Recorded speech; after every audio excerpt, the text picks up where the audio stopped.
Hi guys, this is Mommy Shane and welcome back to my channel. As promised, i-share ko sa inyo kung paano fill upan itong letter of guarantee na gagamitin sa pag-apply ng Japan Tourist Visa. Ito yung form na kailangan nyo fill upan kapag meron kayong guarantor or sponsor ng trip nyo na hindi nakatira sa Japan.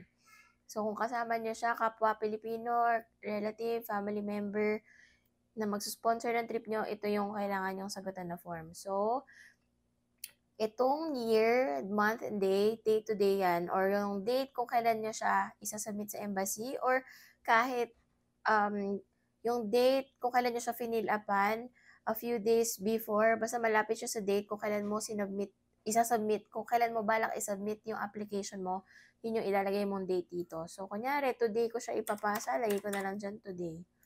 Today is August 25. Itong field na to, hindi ko alam na kailangan pala tong fill upan kasi hindi to pinasagutan sa akin ng Rally Tours nung binigyan nila kami ng actual form. So, naka-blank to nung pinasa ko. And then, itong full name, ang nilagay ko dyan, first name, middle name, last name. Ganun yung format na nilagay ko. So, kunyari, yung ginamit natin dun sa unang application natin is Mary Ann Abad Jose. Ganyan. First name, middle name, and last name. Tapos, gender, ayan, female. Date of birth, 1990, January 1. Kunyari, ano na ba siya? Kung January 1 birthday niya, 33 pala. 33. 33 years old. Okay. And then, nationality, Filipino. And then, occupation. Ano ba nilagay natin? Kunyari, housewife siya. Housewife. Ayan, ganyan. Tapos ito, ayan, sinasabi lang na yung guarantor niya ang mag-shoulder ng yan, yung expenses for the applicant's stay in Japan, return travel expenses, compliance with Japanese laws and regulations. I hereby declare that the above is true. So ito, dito mo ilalagay yung name. Kunyari yung asawa ni Mary Ann ang mag-sponsor sa kanya. Kunyari, ang pangalan ng asawa niya is Kevin Santos Gomez. Kunyari, ayan. Tapos, yung birthday ni Kevin. So, kunyari, magka-birthday sila. 1990, 01, 01. 33 years old.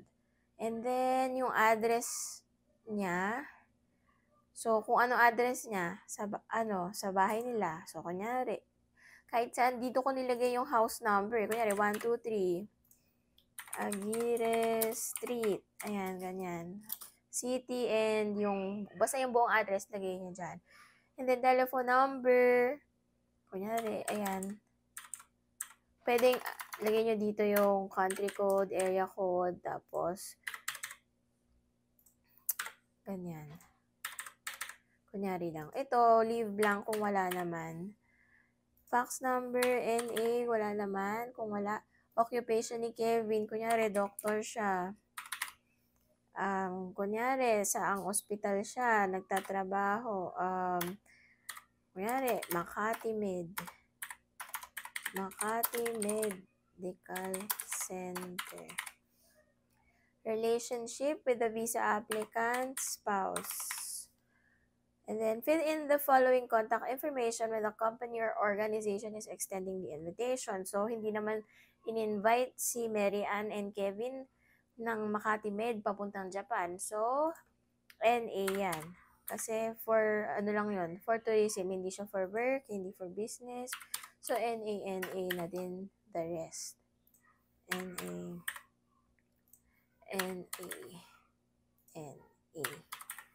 Ayan. Ayan, ganyan lang siya. So,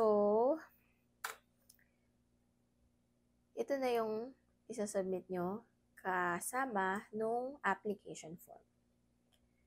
Yun lang.